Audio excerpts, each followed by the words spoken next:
السلام عليكم ورحمة الله وبركاته.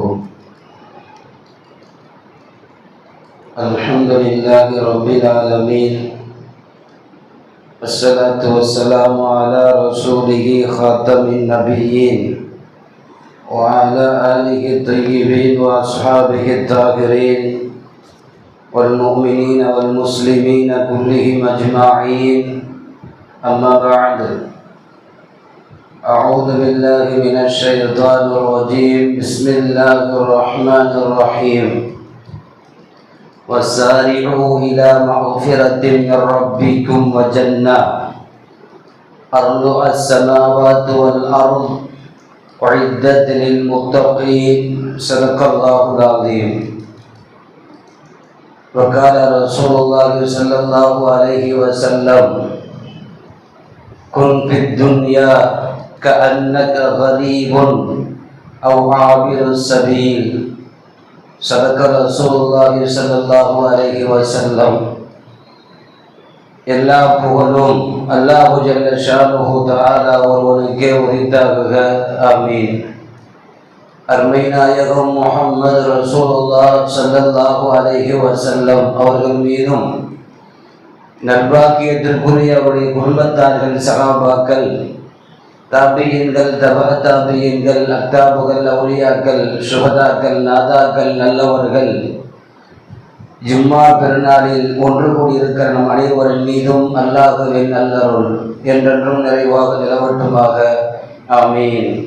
என்று எல்லாம் வல்ல அல்லாஹ்விடத்தில் பிரார்த்தித்து துவங்குகின்றேன். அல்லாஹ்வின் அளப்பெரும் கிருபையால் ரஜபுடைய மாதத்தினுடைய 2வது ஜும்மாவில் நாம் எல்லாம் வீட்டிருக்கிறோம்.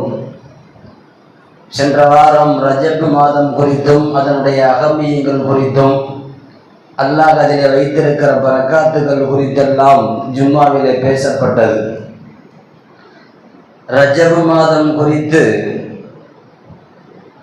பெருமக்கள் எழுதி தருவார்கள், ரஜப் என்பது நீங்கள் அமல் செய்வதற்கு, ரமலானை வரவேற்பதற்கு உண்டான அமல்களால் உங்களை அலங்கரிப்பதற்கு துவங்கக்கூடிய மாதம். உதாரணமாக ரஜப் என்பது விதை விதைக்கக்கூடிய மாதம். அடுத்து வருகிற ஷாபானுடைய மாதம் விதைத்த விதைகளுக்கெல்லாம் நீர் பாய்ச்சி உரம் போடுகிற மாதம். அடுத்து வருகிற ரமலான் நீங்கள் விதைத்ததை அறுவடை செய்கிற மாதம் என்றெல்லாம் பெருமக்கள் சொல்லுவார்கள். ரஜபிலே விதைத்தவன் தான் ரமலானிலே அறுவடைக்கு தயாராக முடியுமே தவிர, வெறுமனே ரமலானிலே அறுவடைக்காக வேண்டி விவசாய நிலத்திலே அப்படியே வைத்து விட்டு போனவன் முட்டாள் என்று சொல்லுவார்கள். விதைக்காமல், நீர் பாய்ச்சாமல், உரம் போடாமல், பாதுகாக்காமல் அறுவடைக்கு எப்படி தயாரிக்கு போவன் முட்டாள் என்று சொல்வோமோ, அதுபோல் ரஜபை பயன்படுத்தாதவன், ஷாபானை பயன்படுத்தாதவன் ரமலானையும் அவனால் பயன்பாட்டிற்குள் கொண்டு வர முடியாது என்பதை பெருமக்கள் எல்லாம் ரஜபினுடைய அகமியங்கள் குறித்து சொல்லுவார்கள். ஏனென்றால் இந்த ரஜபுடைய மாதத்திலிருந்து நமக்கு நிறைய அமல்களை, ஷெட்யூல்களை மாற்ற வேண்டியிருக்கிறது. எப்போதும் போல் துனியா என்று ஓடிக்கொண்டே இருக்காமல், இது ரஜபுடைய மாதம் வருகிற போது நம்முடைய மறுமைக்காக கொஞ்சம் விழித்து கொள்வதற்காக வேண்டி, ஏதாவது அமல் ரீதியாக தன்னை தயார்படுத்தி கொள்வதற்காக வேண்டித்தான் இது போன்ற காலங்களை அல்லாஹ் நமக்கு ஏற்பாடு செய்து கொடுத்திருக்கிறான். வாழ்க்கையிலே நாம் செய்கிற எந்த நல்லமலாக இருந்தாலும் அது மட்டுமே கபர்களுக்கு வரும், வேறு எதுவும் துனியாவிலேயே தங்கிவிடும். நமக்கெல்லாம் தெரியும், இது போன்ற நல்ல மாதங்களை பயன்படுத்தியவர்களுக்கு மறுமை, மன்னரை ரெண்டும் அவர்களுக்கு சிறப்பாய் அமையும் என்பதில் எந்த விதமான கருத்து வேறுபாடும் கிடையாது. நீங்கள் குர்ஆனுடைய வழித்தடங்கள் முழுவதும் நீங்கள் போய் பாருங்கள். உலக வாழ்வில் எப்படி வாழ வேண்டும் என்பதை குர்ஆன் சொல்வதை போல, மறுமைக்கான எப்படி நீங்கள் வாழ வேண்டும் என்கிற மறுமை ரீதியான வழிகாட்டுதலையும் குர்ஆன் சொல்வதற்கு தவறவில்லை. உலகத்தை பேசுவதை போல அல்லாஹ் மறுமையை பேசுகிறான், மன்னரையை பேசுகிறான். உலகமே உங்களுக்கு நிரந்தரமாக நீங்கள் நினைத்து கொண்டு மறுமையை மறந்து விடாதீர்கள் என்று திருக்குர்ஆனின் நிறைய இடங்களில் இப்படி வருகிறது. உலகத்தில் எந்த சமயங்களும் இஸ்லாம் மறுமையை பற்றி பேசியதை போல வேற எந்த மதமும் பேசவில்லை. இறந்ததற்கு பிறகு அடுத்த ஜென்மம் என்று பேசுவார்கள், அல்லது இறந்துவிட்டால் அவ்வளவுதான் என்றும் ஒன்றுமே இல்லை என்று பேசுவார்கள். ஆனால் இஸ்லாம் மட்டும்தான் மௌத்துக்கு பிறகுதான் நீ வாழ போகிறாய், உண்மையான வாழ்க்கை அங்குதான் துவங்குகிறது என்று மண்ணறையில இருந்து பேச துவங்குகிறது குர்ஆன். நமக்கெல்லாம் தெரியும், ஒரு நேரம் இருந்தது, அப்போது நாம் உலகத்தில் நாம் இல்லை, உலகம் இருந்தது, நாம் அப்போது பிறக்காமல் இருந்தோம். இன்னும் ஒரு காலம் வரும், உலகம் இருக்கும், அப்போது நாம் இருக்க மாட்டோம். இந்த இரண்டுக்கும் இடையில் நாம் இல்லாத காலத்திற்கும் வருங்காலத்தில் நாம் இல்லாமல் ஆக போகிற காலத்திற்கும் இடையில் ஒரு சில காலங்கள் அல்லாஹ் இங்கே தங்கிவிட்டு மாதங்களை கழித்து விட்டு வா என்று சொல்லி அனுப்பியிருக்கிறான். கொஞ்ச காலம் தங்குகிற துனியாவில் மறுமைக்காக, நிரந்தர வாழ்க்கைக்காக ஏதாவது ஒன்றை நீங்கள் சேகரித்து கொண்டு வாருங்கள் என்று சொல்லி அனுப்பப்பட்ட துனியா. ஒன்றுமே இல்லாமல் இருக்கிற போதும் துனியா இருந்தது. நாம் மௌத்தானாலும் இந்த துனியா இருக்கும். கொஞ்ச காலத்தில் அவர்கள் தங்களுடைய பஸ் ஸ்டாப் என்று சொல்லுகிற நிறுத்தம் வருகிற போது இறங்கி போய் விடுவார்கள். நபி ஸல்லல்லாஹு அலைஹி வஸல்லம் உங்களுக்கு கொடுக்கப்பட்டிருக்கிற இது போன்ற அருள் சேர்ந்த காலங்களை, மாதங்களை வருகிற போது உங்கள் உலகத்தை விட்டு கொஞ்சம் வறுமைக்காக சேகரித்துக் கொள்ளுங்கள் என்று நபி ஸல்லல்லாஹு அலைஹி வஸல்லம் சொல்லுவார்கள். இந்த உலக வாழ்க்கை குறித்து திருமறையிலையும் நீங்கள் பாருங்கள், திரு நபிகள் நாயகம் ஸல்லல்லாஹு அலைஹி வஸல்லத்துடைய வார்த்தைகளையும் போய் பாருங்கள். உலகம் குறித்தும் மறுமை குறித்தும் நிறைய பேசினார்கள். குர்ஆனில ஒரு 4 வசனம் நம்முடைய கவனத்திற்குரியது. இன்றைய ஜும்மாவிலே இந்த 4 வசனம் போதும். குர்ஆனில உலகத்தை நீங்கள் சம்பாதித்து தேடுகிற விஷயத்தில் அல்லாஹ் பயன்படுத்துகிற வார்த்தை என்ன தெரியுமா? நீங்கள் நடந்து போய் அல்லாஹ்வினுடைய ரிஸ்கை தேடுங்கள். அதே குர்ஆனிலே வருகிறது, மறுமையை தேடுகிற, நன்மையை சம்பாதிக்கிற விஷயத்தில் நீங்கள் விரைந்து போங்கள், நடந்து போக வேண்டாம். குர்ஆனிலே வருகிற வார்த்தை. குர்ஆனிலே 4 வசனம். ஒவ்வொரு வசனத்தையும் நீங்கள் நிதானித்து நீங்கள் கருத்தெடுத்து பார்த்தால் நமக்கு நிறைய செய்திகள் கிடைக்கும். உலகத்திலே நீங்கள் சம்பாதிப்பதற்காக வேண்டி போ என்று சொல்லுகிற இடத்தில் அல்லாஹ் பயன்படுத்துகிற வார்த்தை ஹுவல்லதி ஜஅல லக்குமுல் அர்ல தலூலா. அவன்தான் உங்களுக்கு பூமியை வசப்படுத்தி கொடுத்தான். ஃபம்ஷூ ஃபீ மனாகிபிஹா வ குலூ மின் ரிஸ்கி. அல்லாஹ்வுடைய ரிஸ்கை நீங்கள் சம்பாதிக்கிற விஷயத்தில் பூமியின் நாலாபுறத்திலேயும் நீங்கள் நடந்து போய் சம்பாதித்து கொண்டு வாருங்கள். நடந்து போனால் போதும் என்று குர்ஆன் சொல்லுகிறது. குர்ஆனிலே 2வது இடத்தில் அல்லாஹ் சொல்லுகிறான், யா அய்யுஹல்லதீன ஆமனூ இதா நூதிய லிஸ்ஸலாத்தி மின் யௌமில் ஜும்ஆ. மறுமையை தேடுகிற விஷயத்தில், ஜும்மாவுடைய விஷயத்தில், பெருநாட்களின் விஷயத்தில் நீங்கள் நடந்து போக வேண்டாம். ஃபஸ்ஊ இலா திக்ரில்லாஹ், ஃபஸ்ஊ இலா திக்ரில்லாஹ். அல்லாஹுவை நினைவு கூறுகிற வணக்க வழிபாட்டிற்கு நீங்கள் நடந்து போக வேண்டாம், விரைந்து போங்கள், விரைந்து போங்கள். இது குர்ஆன் பயன்படுத்துகிற 2வது வார்த்தை. 3வது இடம் வஸாரிஉ இலா மஃபிரத்தின் மின் ரப்பிக்கும் வல் ஜன்னah. சொர்க்கத்தை பெறுகிற விஷயத்திலேயும் அல்லாஹ்வின் பாவ மன்னிப்பை பெறுகிற விஷயத்திலேயும் வஸாரிஉ, விரைந்து போட வேண்டாம், ஒருவருக்கொருவர் போட்டி போட்டு கொண்டு ஓடுங்கள். குர்ஆன் பயன்படுத்துகிற வார்த்தை. அல்லாஹ்வுடைய மன்னிப்பு, தௌபாவுடைய விஷயத்தில் நடந்தும் போக வேண்டாம், விரைந்தும் போக வேண்டாம், ஒருவருக்கொருவர் போட்டி கொண்டு பந்தயத்தை வைத்துக் கொண்டு ஓடுங்கள் என்று குர்ஆன் சொல்லுகிறது. குர்ஆனில் 4வது இடம் வஃபிர்ரு இலல்லாஹ். அல்லாஹுவை அடைந்து கொள்ளுகிற ஆன்மீக விஷயத்தில் உயிர் பிழைப்பவன் விரண்டு ஓடுவதை போல ஓடுங்கள். ஒரு சிங்கம் துரத்துகிறது, யானை துரத்துகிறது. ஓடுபவன் நடந்து போக மாட்டான், போட்டி போட்டும் ஓட மாட்டான், உயிரை வெறுத்து கொண்டு ஓடுவான். சிங்கம் துரத்துவதை போல அல்லாஹ்வை நோக்கி ஆன்மீக பாதையில் ஓடுங்கள். இந்த 4 வசனமும் குர்ஆனில் இருக்கிறது. அல்லாஹ் ஒவ்வொன்றுக்கும் ஒவ்வொரு வார்த்தையை பிரயோகப்படுத்தி இருக்கிறான். இங்கே கவனத்திலே வைக்கிறோம். அல்லாஹ் நமக்கு சொல்லுகிற வார்த்தை உலகத்தை சம்பாதிக்கிற விஷயத்தில் நடந்து போனால் போதும். ஆனால் உலக விஷயத்தில் சம்பாதிப்பதற்கு ஓடுகிறோம், போட்டி போட்டு ஓடுகிறோம். அதே நேரத்திலே நன்மையை சம்பாதிப்பதற்கு தொழுகையுடைய விஷயத்தில் குர்ஆன் ஓடச் சொல்லுகிறது. நாம் தூங்கிக் கொண்டு நடந்து கொண்டு வருகிறோம். உண்மை அதுதான். குர்ஆன் சொல்லுகிறபடி நாம் எந்த அமலும் செய்யவில்லை என்பதற்கு இதுதான் சான்று. உலகத்தை நடந்து போய் சம்பாதித்தால் போதும் என்று சொல்லுகிறது. ஒருவேளை சாப்பாட்டிற்கு உன் வயிறு நிறைந்தால் அந்த அளவிற்கு சம்பாதித்தால் போதும் என்று சொல்லுகிறது குர்ஆன். ஓடி ஓடி சம்பாதிக்கிறோம், நிறைந்து நிறைந்து பரம்பரைக்கெல்லாம் சேர்த்து வைக்கிறோம். கடைசியாக விரண்டு போகிற போது துனியாவிலே மௌத்தாகி ஒன்றுமில்லாமல் அவர் போய் விடுகிறார். குர்ஆனிலே நீங்கள் நடந்து போய் சம்பாதியுங்கள், தொழுகை விஷயத்திலே ஓடுங்கள். நீங்கள் கவனத்திலே வைத்து நாம் பார்க்கிறோம். ஜும்மாவிலே கூட பார்ப்பர்கள் அப்போதும் வியாபாரத்தில் தான் உட்கார்ந்து கொண்டு துனியாவிற்கு ஓடுகிறார்களே தவிர ஜும்மாவுடைய விஷயத்தில் குர்ஆன் ஓடி வாருங்கள் என்கிறது அவர்கள் வருவதில்லை.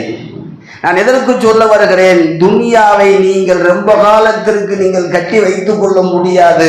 போகிற போக்கில் துனியா அந்தந்த இடத்தில் உங்களை இறக்கி விட்டு விட்டு போய்விடும் என்று நபி ஸல்லல்லாஹு அலைஹி வஸல்லம் அவர்கள் துனியா குறித்து நமக்கு எச்சரிக்கை செய்கிறார்கள்.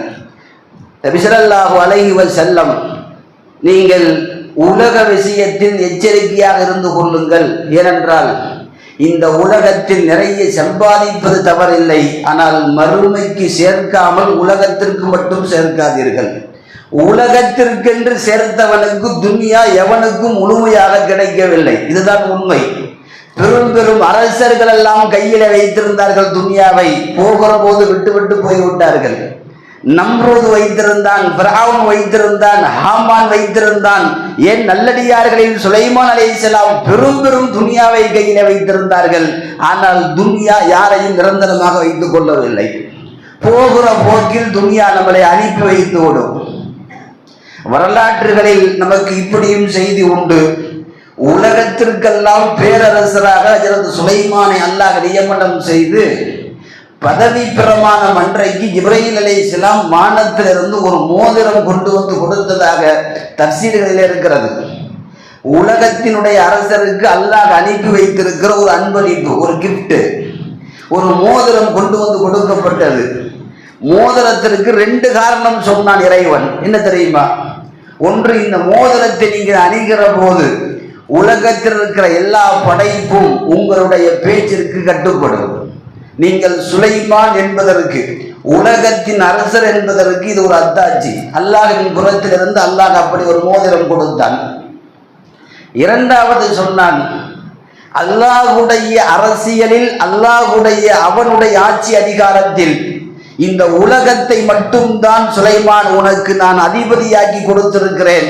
இந்த மோதிரத்தினுடைய இந்த ரவுண்ட் ரிங் இருக்கிறத பத்தியா, உன்னுடைய விரலிலே கோர்க்கிற அந்த வளையம், இந்த வளையம் அல்லாஹ்வின் பெரும் ஆட்சிக்கு முன்னால் உன்னுடைய இந்த உலகத்தின் ஆட்சி ஒரு சின்ன ரவுண்டை போலத்தான். நீ உலகத்தின் பெரிய அரசர் என்று நீ மார்கட்டி கொள்ள வேண்டாம்.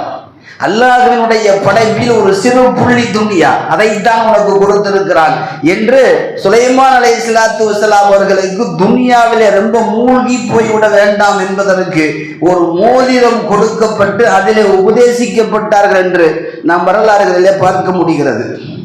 இப்படி பெரும் பெரும் அரசர்களுக்கு துனியா சிக்கவில்லை. நாம் சும்மா கடையை வைத்து கொண்டு ஓடுகிறோம், துனியாவிற்காக ஓடுகிறோம். ஆனால் மறுமைக்கு என்று வருகிற போது எதுவுமே இல்லாமல் போய் விடுகிறோம். ஹதீஸில் துனியாவை தரைக்குறைவாக நபி ஸல்லல்லாஹு அலைஹி வஸல்லம் பேசியதை போல வேற எதையும் பேசவில்லை. ஹதீஸில் போய் பார்த்தீங்கன்னா உலக வாழ்க்கை குறித்து பெருமானார் ஸல்லல்லாஹு அலைஹி வஸல்லம் எந்தெந்த ஹதீஸில எல்லாம் பேசினார்களோ அங்கெல்லாம் ரொம்ப தரைக்குறைவாக பேசினார்கள். உலக வாழ்க்கை என்பது நீங்கள் படுத்திருக்கிற நிழலில் வெயில் வர வர நிழல் உங்களை விட்டு நீங்கி போய் கொண்டே இருக்கும். இந்த நிழல் போலத்தான் துனியா. இது பெருமானார் சொன்ன வார்த்தை. கிளவி போலத்தான் துனியா. பெருமானார் சொன்னார்கள், அலங்கரித்திருக்கிற ஒரு மணப்பெண், நகை நட்டெல்லாம் போட்டிருக்கிறது, பட்டு துணியெல்லாம் உடுத்திருக்கிறது, தலையிலிருந்து கால் வரைக்கும் தங்கம் அணிந்திருக்கிறது, பூவெல்லாம் வைத்திருக்கிறது. பின்னிருந்து பார்த்தால் ரொம்பவும் அழகான பெண்ணாக இருக்கிறாள் என்று பார்த்துவிட்டு முகத்தை பார்த்தால் பல்லு இல்லாத கிழவியாக அவள் இருக்கிறாள். கேட்டார்கள், நீ யார் என்று. அது சொன்னது, நான் தான் துன்யா. தனியாக இருக்கிறாயே, உனக்கு யாரும் கூட்டு இல்லையா? இல்லை, எனக்கு நிறைய புருஷர்கள் இருக்கிறார்கள், அவர்களெல்லாம் நான் தான் கொலை செய்தேன். துன்யா சொன்னது. என்னை நிறைய பேர் நிக்காக செய்தார்கள், நான் யாரோடும் நான் நிரந்தரமாக வைத்துக் கொள்ளவில்லை, போக போக நான் கொலை செய்து விடுவேன். இன்னமும் எனக்கு நிறைய புருஷர்கள் இருக்கிறார்கள், வர இருக்கிறார்கள், அவர்களையும் நான் கொலை செய்வேன். நபி ஸல்லல்லாஹு அலைஹி வஸல்லம் மிஅராஜிலே பார்த்து விட்டு உலகத்திற்கு சொன்னார்கள், நீங்கள் விரும்பக்கூடிய துன்யா வாலிப பெண் அல்ல, அது கிழட்டு பெண், நிறைய பேரை கொலை செய்திருக்கிறது. ஆகவே துன்யா ஒரு பல்லில்லாத ஒரு கிழவியை எந்த வாலிபனும் நேசிக்க மாட்டான், அதை போலத்தான் துன்யாவுடைய வாழ்க்கை என்று சொன்னார்கள். மூன்றாவது இடத்திலே வருகிறது, மதீனாவின் நகரிலே பெருமானார் போகிற போது இறந்து போய் வயிறெல்லாம் ஊறி இருக்கிற ஒரு செத்த ஆட்டின் சவத்தை பார்த்து எல்லோரும் மூக்கிலே துண்டை எடுத்துக்கொண்டு மூடுகிற அந்த துர்நாற்றம் வருகிற இடத்தில் பெருமானார் சொல்லுகிறார்கள், இந்த ஆட்டை யாராவது ஒரு திருகம் கொடுத்து விலைக்கு வாங்குவார்களா? சஹாபாக்கள் சொன்னார்கள், இதை யார் வாங்க போகிறார்கள்? இறந்து போயிருக்கிறது, நாற்றம் அடிக்கிறது, இதை யாரும் வாங்க மாட்டார்கள், அதனால் தான் அது குப்பைக்கு வந்திருக்கிறது. நபி ஸல்லல்லாஹு அலைஹி வஸல்லம் சொன்னார்கள், எப்படி இதை யாரும் பணம் கொடுத்து வாங்க மாட்டார்களோ அதுபோலத்தான் துன்யா. இந்த துன்யாவை நீங்கள் பணம் கொடுத்து வாங்க வேண்டும் என்று நினைக்காதீர்கள், இந்த செத்த சவத்தை போலத்தான் துன்யா என்று நபி ஸல்லல்லாஹு அலைஹி வஸல்லம் எங்கெல்லாம் உலகம் என்று வருகிறதோ அங்கெல்லாம் ரொம்ப கேவலமான வார்த்தையை தான் பயன்படுத்தினார்கள். குர்ஆனிலே கூட நீங்கள் துன்யா என்று வருகிற, உலகம் என்று வருகிற இடத்திலெல்லாம் தர்ஜுமாவை எடுத்து பாருங்கள். ஒரு வார்த்தை சொல்லுவான், மத்தாவுல் உரூர், அத்துன்யா மத்தாவுல் உரூர், உலக வாழ்க்கை. மத்தாவு என்று சொன்னால் கொஞ்ச நேரம் வாழ்கிற துன்யா. உரூர், ரொம்ப காலம் நீ இருப்பாய் என்று சொல்லி உன்னை ஏமாற்றுகிற துன்யா. உரூர் என்று சொன்னால் உங்களை ஏமாற்றி விட்டு அது போய்விடும். எல்லோருடைய மனசிலையும் அப்படித்தான் இருக்குது. யாரும் இன்னைக்கு மௌத்தா போயிடுவோம்னு நினைக்கிறது இல்லை, இன்னும் கொஞ்ச காலத்துல மௌத்தா போயிடுவோம் நினைக்கிறது இல்லை. எல்லோருக்கும் 100 வயசு 200 வயசு, இப்ப நமக்கு மௌத்து வராது என்கிற அந்த நிய்யத்தை துன்யா தான் தருகிறது. குர்ஆனிலே அல்லாஹ் சொல்லுகிறான், மத்தாவுல் உரூர், உங்களை ஏமாற்றி கொண்டே போகும், நீண்ட காலம் நீ இருப்பாய் என்று சொல்லிக்கொண்டே போகும், கபரிலே தள்ளிவிட்டு அது போய்விடும். நபி ஸல்லல்லாஹு அலைஹி வஸல்லம் அதைத்தான் சொன்னார்கள், நீங்கள் துன்யாவிலே இருந்து கொண்டு மறுமைக்கு சேர்மானம் இல்லாமல் போய்விடாதீர்கள். உலகத்தினுடைய விஷயத்தில் நடந்து சம்பாதியுங்கள், மறுமைக்கு சேர்க்கிற விஷயத்தில் ஓடி போய் சம்பாதியுங்கள். ரஜபுடைய மாதம் நமக்கு ரமலானுடைய நெருக்கத்தை சொல்லுகிறது. எப்போதும் போல் நம்முடைய அமல்கள் இந்த மாசத்தில் இருக்கக்கூடாது, கொஞ்சம் மாற வேண்டும். ரமலானுக்காக தன்னை தயார்படுத்திக் கொள்வதற்கு இந்த மாதங்கள்.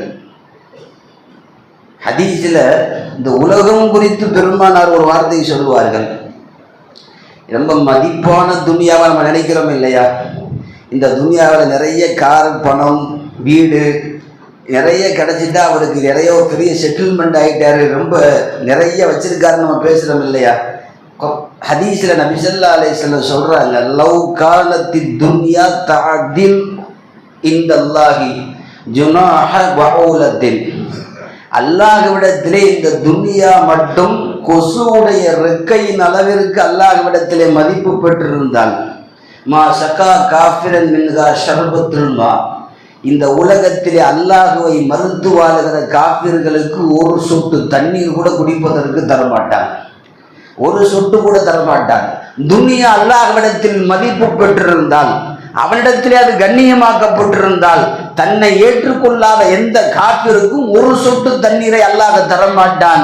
ஆனால் அந்த காபிர்களுக்கும் துன்யாவிலே வாரி வாரி கொடுக்கிறான் என்றால் இந்த துன்யா அல்லாஹ்விடத்திலே மதிப்பில்லை, அல்லாஹ்விடத்திலே இது பெரிதாக பார்க்கப்படவில்லை. அதனால் தான் முதல் வானம் வரைக்கும் வருகிற இறைவன் பூமிக்கு வருவதில்லை. அல்லாஹ் இந்த பூமியை அற்பமாக பார்ப்பதால் அவன் முதல் வானத்தோடு அருள் இறக்கக்கூடிய காலங்களிலே வந்துவிட்டு போய்விடுகிறான். மலக்குகள் மட்டும்தான் பூமிக்கு வருவார்கள், ரப்பு வரமாட்டான். நான் எதற்கு சொல்ல வருகிறேன், இந்த துனியா அல்லாஹ்விடத்திலே எந்த காலத்திலேயும் ஒரு சிறப்பம்சம் பொருந்தியதாக பார்க்கப்படவில்லை என்பதைத்தான் குர்ஆன் ஹதீஸுகள் நமக்கு சொல்லுகிறது. நம்ம இந்த துனியாவை தான் விரட்டி விரட்டி போய் காதலிச்சிட்டு இருக்கோம். தொழுகையை விட்டு, ரமலான் காலத்தின் நோன்புகளை விட்டு, ரமலான் காலத்தினுடைய தராவிகளை விட்டு, இரவு நேரம் முழுவதும் வியாபாரம் சேர்த்து சேர்த்து என்ன செய்கிறார், ஒரு காலத்தில் விட்டு விட்டு போய் விடுவார். எதையும் அவர்கள் கொண்டு போக முடியாது. சரி, கொண்டுதான் போய் பார்க்கலாமே என்று அவர் சம்பாதித்த பொருளை எல்லாம் சேர்த்து அவரை அடக்கம் செய்யுங்கள். மறுநாள் காலை அவருடைய ஜனாசா மட்டும்தான் வெளியே கிடக்கும். எல்லா பொருளையும் யாராவது எடுத்து போயிருப்பார்கள். துனியாவில் எதுவும் நம் கூட வராது என்பதை திரும்ப திரும்ப குர்ஆன் ஹதீஸ் நமக்கு சொல்லிக் கொண்டே வருகிறது. நபி ஸல்லல்லாஹு அலைஹி வஸல்லம் சஹாபாக்களுக்கு துனியாவுடைய மோகத்தை ரொம்ப ஒட்ட விடாம பாதுகாத்துட்டாங்க. எப்ப எல்லாம் துனியாவுடைய ஆசைகள் பெருமானாருடைய சஹாபாக்களுக்கு வருமோ அங்கெல்லாம் உட்கார வச்சு பயான் பண்ண ஆரம்பிச்சிருவாங்க.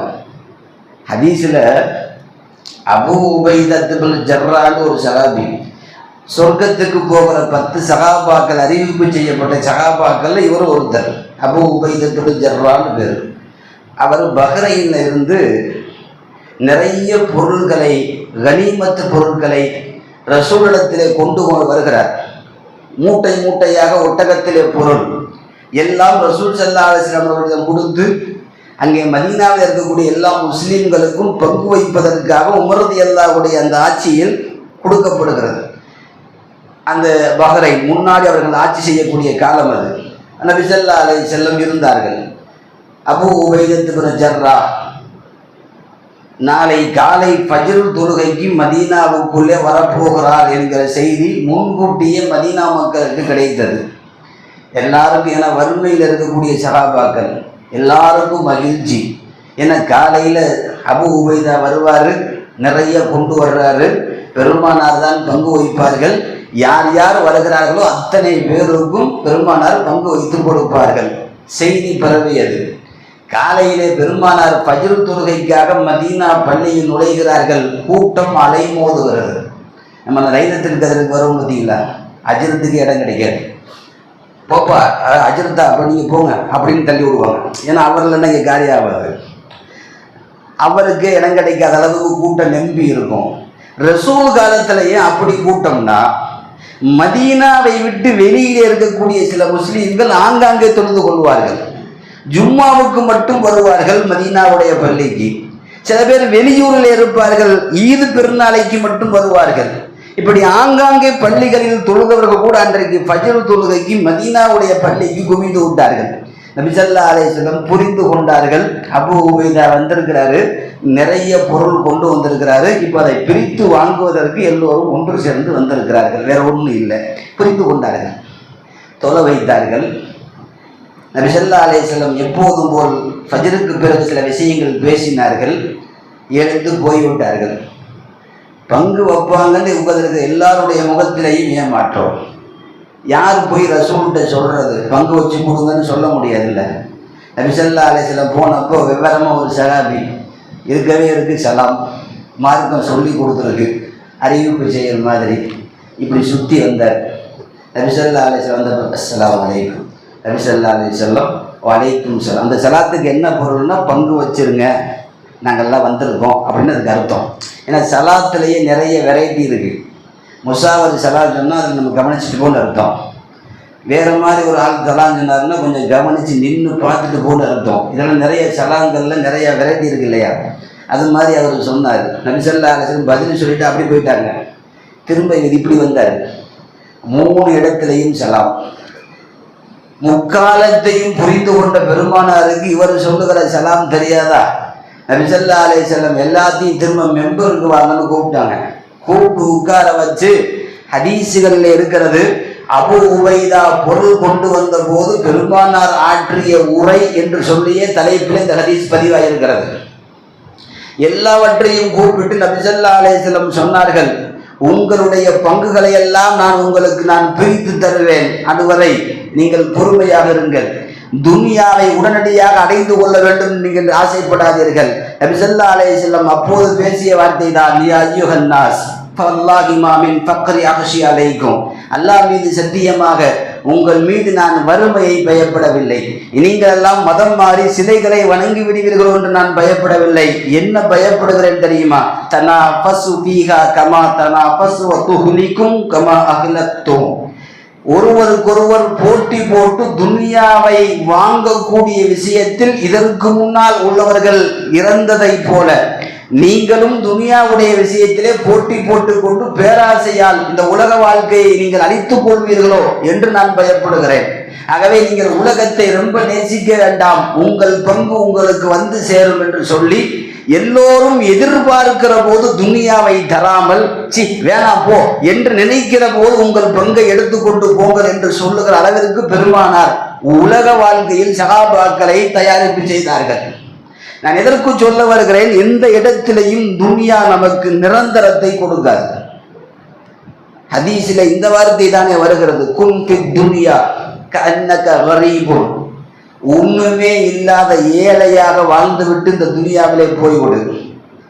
அவ் ஆபிரி சபீல், வழிபோக்கன், ஏதோ ஒரு ஊரில் இருந்து வருகிறான், இந்த ஊர் அவனுக்கு ஒன்றுமே தெரியாது, வந்தவன் கொஞ்ச நேரம் படுத்தான், சாப்பிட்டான், அடுத்த ஊருக்கு போனான், இவனை போல வாழ்ந்து விட்டு போ என்று சொன்னார்கள் ஸல்லல்லாஹு அலைஹி வஸல்லம்.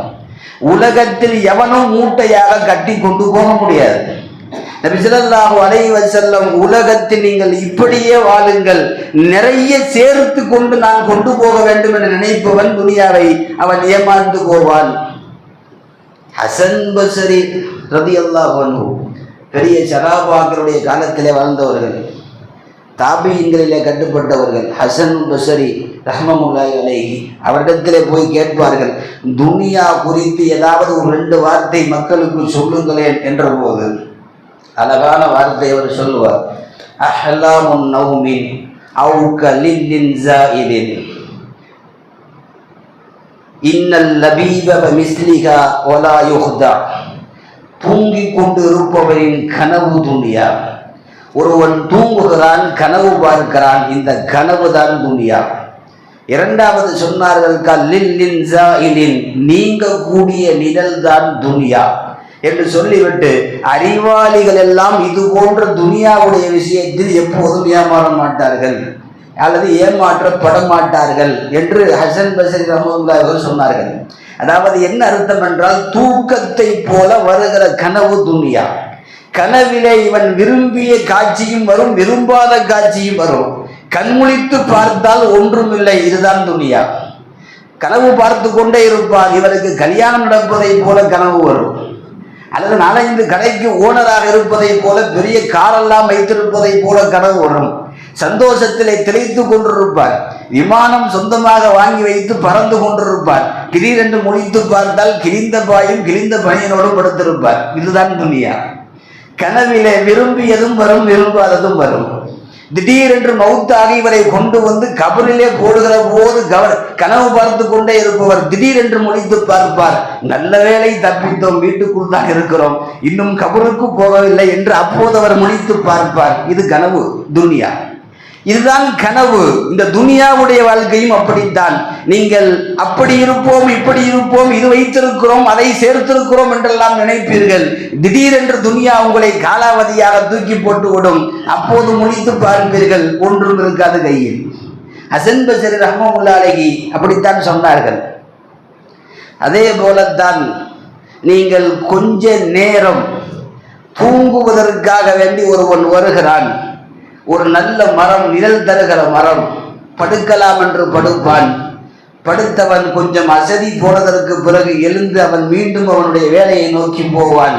இவன் அசதிக்காக படுத்தான் அல்லவா, இந்த நிழலுக்காக படுத்தவன். இந்த படுக்கிற நேரம்தான் உங்களுடைய துனியாவுடைய வாழ்க்கை. வந்த பயணத்திற்கும் போக வேண்டிய தூரத்திற்கும் இளைப்பாறுவதற்காக கொஞ்ச நேரம் படுத்தவன், இதுதான் துனியாவுடைய வாழ்க்கை என்று இமாம் ஹசன் பஸ்ரி ரஹ்மத்துல்லாஹி அலைஹி அவர்கள் சொல்லுகிறார்கள் என்று சொன்னால் இதுதான் உண்மை. இன்னல் லபீப பிமிஸ்லிஹா லா யுஹ்தா. அறிவாளிகள் இதை புரிந்து கொள்வார்கள். உலகத்தின் விஷயத்தில் இவர்கள் ஏமாற மாட்டார்கள். முட்டாள்கள் மட்டும்தான் ஏமாற்றிக் கொண்டே இருப்பார்கள், துனியாவை நம்புவார்கள் என்று இமாம் ஹசன் பஸ்ரி ரஹ்மத்துல்லாஹி அவர்கள் சொல்லுவார்கள். நான் எதற்கு சொல்ல வருகிறேன்? நாம் துனியாவிற்காகத்தான் 365 நாளும் ஓடுகிறோம். ரஜபு வருகிற போது நமக்கு ரமலானை அறிவிப்பு செய்கிற பருவ காலங்கள். இந்த காலங்களில் நம்முடைய ஷெட்யூல் கொஞ்சம் மாறி நம்ம மறுமைக்கு என்று ஏதாவது சேர்ப்பதற்கு ஒருவர் வந்தால் இமாம் ஹசன் பஸ்ரி சொல்வதை போல அறிவாளிகளாக துனியாவை ஜெயித்து விடலாம். அப்போதும் உலகம் ரீதியாக ஓடிக்கொண்டே இருந்தால் உண்மையிலேயே அவர்கள் கிழவியை காதலித்து நிக்காக செய்வதை போலத்தான், நபி ஸல்லல்லாஹு அலைஹி வஸல்லம் சொன்னதை போலத்தான் இந்த உதாரணம் அவர்களுக்கு பொருந்தி போகும். ஹதீஸில் நம்ம பார்க்குறோம் இல்லையா, நபி ஸல்லல்லாஹு அலைஹி வஸல்லம் காலத்தில் எப்போதும் வீடுகளை மண் வைத்து பூசுவார்கள். மழை பெய்யும், மண் கரைந்து ஒழுகும், மீண்டும் மழை நின்றவுடன் திரும்ப வீட்டை பூசுவார்கள். அப்படித்தான் அன்றைக்கு வீடு இருந்தது. ஏன் ஒரு 60-70 வருஷம் கிராமத்தில் கூட அப்படித்தான் இந்த கிராம வாழ்க்கை அன்றைக்கும் இருந்தது. நபி ஸல்லல்லாஹு அலைஹி வஸல்லம் காலத்தில் முதலாக ஒரு சஹாபி, இன்னைக்கு நம்ம பூசுறது மாதிரி காங்கிரீட் சிமெண்ட் மாதிரி வச்சு பூசி மழை வந்தால் கரையாத தன்மை உள்ளதை போல அவர் முதலிலே வீட்டை ரெடி பண்ணினார். நபி ஸல்லல்லாஹு அலைஹி வஸல்லம் வந்த போது அதை பார்த்தார்கள். முதல்ல அவர் பூசினது ரொம்ப அழகா இருந்தது. நபி ஸல்லல்லாஹு அலைஹி வஸல்லம் அதை பார்த்தாங்க, ரொம்ப அருமையாக பூசுகிறாரே என்று பார்த்தார்கள்.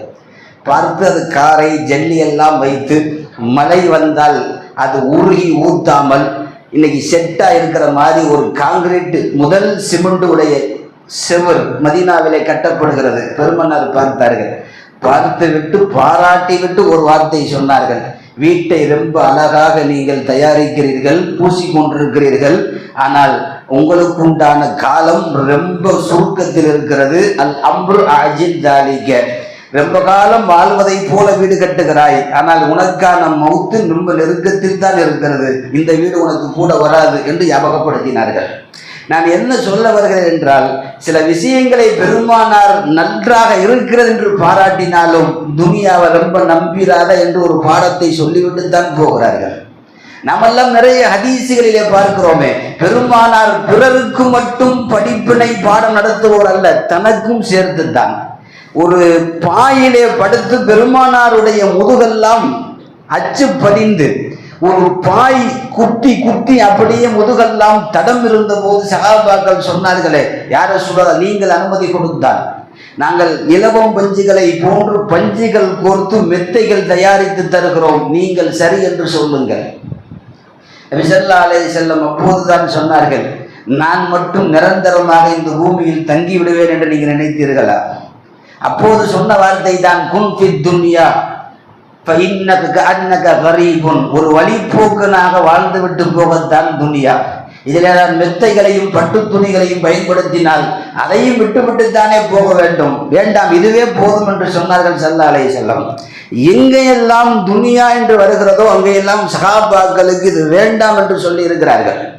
உலகத்தை நாம் ரொம்ப நேசிக்கிறோம், ஆனால் அது ரொம்ப முட்டாள்தனம் என்பதை மறுமைக்கு போகிற போது யோசிப்போம். வல் ஆகிரத்து கைரு வ அபகா, ஜும்மாவிலே ஓதுகிற சப்பிஹ் இஸ்மைல கூட வரும், வல் ஆகிரத்து கைருல் லக மினல் ஊலா கைருல் மினல் அபகா, நிறைய இடத்தில் வருகிறது. நீங்கள் நேசிக்கிற உலகத்தை விட மறுமை உறுதியானது, நிரந்தரமானது. உலக வாழ்க்கை கொஞ்சம், மறுமை வாழ்க்கைக்கு முடிவே இல்லை. எது தேவை என்று நீங்கள் முடிவெடுத்துக் கொள்ளுங்கள் என்று குர்ஆன் நம் கையில் தான் கொடுக்கிறது. கொஞ்சத்தை வைத்துக் கொள்வது சிறந்ததா, நிறைய முடிவில்லாத மறுமையை சம்பாதிப்பது சிறந்ததா? அவன்தான் அறிவாளி என்று குர்ஆன் சொல்லுகிறது. அலி ரலியல்லாஹு அன்ஹு சொல்லுகிறார்கள், இந்த உலகத்தையா துரத்துகிறீர்கள்? அலி ரலியல்லாஹு அன்ஹு கேட்கிற வார்த்தை, இந்த துனியாவையா நீங்கள் துரத்துகிறீர்கள்? யாரை பார்த்து கேட்கிறார்கள்? தொழுகைக்கு இல்லாமல் சம்பாதிக்கிறவர், ரம்ஜானுக்கு அமல் செய்யாம வியாபாரத்தில் இருப்பவர், ஜும்மாவை வேணும்னே தாமதப்படுத்தி வர்றவர். என்னைக்காவது ஒரு நாள் ஜும்மாவுடைய தொழுகை தாமதிக்குதுன்னா மனித இயல்பு. அவர் வர்றதே வாடன்ட்டையே எப்போது 1:45 தான். 1:45 ஆகட்டும்னு சொல்லி வீட்டில் சும்மா உட்காந்துருக்கிறான்லாம் இருக்குது. இப்போ போகலையா 1:45 நம்ம டைம். போனோம்னா 2வது ரக்காயத்தை தக்பீர் கட்டிட்டு வந்துடணுங்க. முன்னாடி போய் உட்காந்துக்கிட்டு அது சரியா ஓடாது நமக்கு அப்படின்னு சொல்லிட்டு சும்மா உட்கார்ந்துருப்பார். இந்த மாதிரி ஆளுகளுக்கெல்லாம் அலி ரலியல்லாஹு சொல்லுகிற வார்த்தை, இந்த துனியாவையா நீங்கள் காதலிக்கிறீர்கள், இந்த துனியாவையா நீங்கள் நேசிக்கிறீர்கள்? இந்த துனியா எப்படிப்பட்டது தெரியுமா? ஒரு சந்தோஷம் எனக்கு கிடைத்து விட்டது என்று சொல்லி நீங்கள் நிம்மதி பெருமூச்சு விடுகிற போது அடுத்த கணம் வேறொரு துக்கம் உங்களை வந்து சந்திக்கும். இதுதான் துனியா. எனக்கு வீடு கிடைத்து விட்டது என்று வீடு கிடைக்காதவன் வீட்டை வாங்கி வைத்து உட்காருகிற போது எவனாவது ஒருவன் மௌத்தாகி விடுவான். அடுத்த துக்கம் அவனுக்கு வந்து சேரும்.